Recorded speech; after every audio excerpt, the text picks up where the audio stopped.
On this small road, Arpad Bella enjoys a walk from Hungary to Austria. Today, this is no big deal. But during Soviet times, this border was heavily guarded, a symbol of the Iron Curtain. Arpad Bella should know he was a border guard here for 23 years. He was also in charge on August 19, 1989, when a pan-European picnic led to what should have been just a symbolic border crossing for state officials. But when hundreds of East German refugees present at the picnic crossed the border, Arpad Bella made the decision not to use force. It was one of the first cracks in the Berlin Wall. The fall of the wall was a logical development, given everything that had happened in Hungary, because this event made headlines all over the world. If East Germany was being emptied as its citizens passed through Hungary, it means that two countries were already involved. And as reform was just as advanced in Poland and Czechoslovakia, that led to the disintegration of the whole system of the Soviet Union and its satellites. But at the time, we couldn't really think of that seriously. It was still just a dream. But the dream quickly became reality. By the time the Berlin Wall collapsed on the 9th of November 1989, Hungary's borders were open, as was the road to reforms. During the 1990s, Hungary was hailed as the star pupil by Western institutions such as the EU, NATO, and the IMF. Soon it became one of the fastest emerging economies in Europe. But its fall from grace has also been fast and hard. Today, the government debt stands at 73% of the GDP. And out of a population of 10 million, just under 4 million work, and half of those working earn the minimum wage. It's not a pretty picture. So much so that last spring, Hungary's Prime Minister warned of a new Iron Curtain, this time an economic one, if Western EU members didn't help their Eastern partners. He was asking for a €200 billion bailout plan.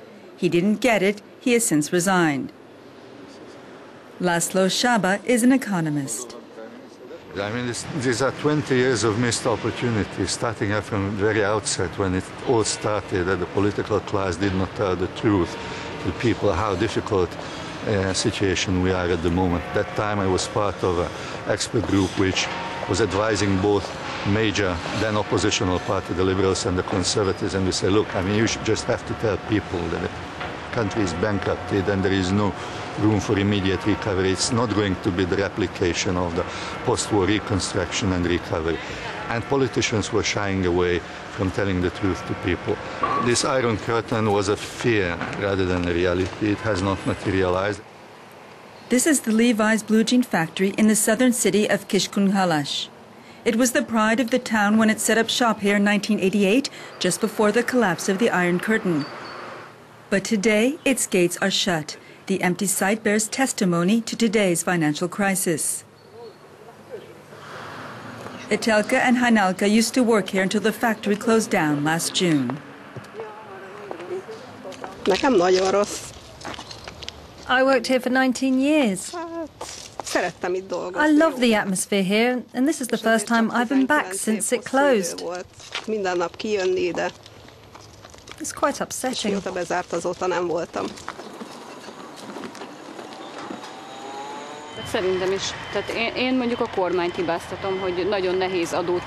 It's the government's fault because taxes are too high and the factories are closing one after the other. While the Levi's factory employed some 550 people, it's become a symbol of a financial crisis which has cost Hungary more than 30,000 jobs since last October. Levi's closure is all the more painful because in the past, Hungary was known for having a so-called love affair with blue jeans. During the communist period, jeans were smuggled in, but they were also locally produced. Jan de Lusa is all too familiar with this story. In 1990, his song about blue jeans topped the charts.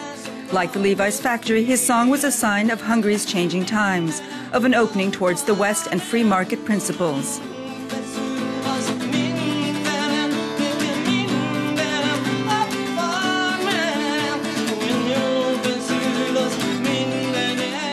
Mindenem volt a farmerem, mindenki farmerbe járt. My jeans meant everything to me. Everyone was wearing jeans, especially ripped ones. That was the trend. Everywhere I looked in the world, not only on the streets but on the stage, jeans were always there.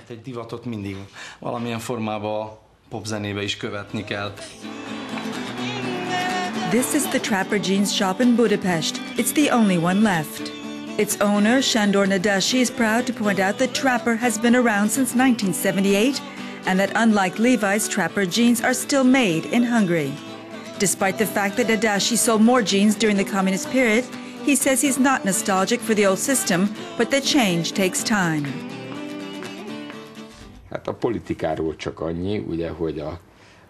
What we refer to today as the transition of the political system hasn't been finished. We haven't seen the end of it, but we're just waiting to see what happens next. At her apartment in Kiskunhalas, Etelka worries about her future. She's over 50 and knows finding work won't be easy. But she doesn't regret her time at Levi's. The pay and conditions were better than Hungary's average. Like many in her country, she blames the government for her current situation. Én ezt abban látom, hogy a politikusok egymással csatároznak, és nem igazán azzal törődnek, ami... It's the fault of politicians who are fighting amongst themselves, who see their own interests as more important than other people's. They should be concentrating on the people to keep them off the streets and in work. Ne kerüljenek a csőd szélére emberek. The closing of Levi's, like the closing of factories throughout Europe, both East and West, has highlighted a sense that the state has let its people down. But in Hungary, it's even a more bitter pill to swallow. A recent survey revealed that 80% of Hungarians still lean to the left or to the state when it comes to their economic well-being. Maybe this is the frustration of transition, that we expected something else. We expected a richer country, which is given, and we do not have to work for it. So I think this is one thing which did not change and should change, or it changed just a bit. That the way the civil society and the state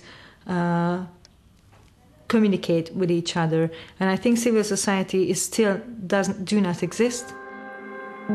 For many Hungarians, 20 years after the collapse of the Iron Curtain, the celebration is bittersweet.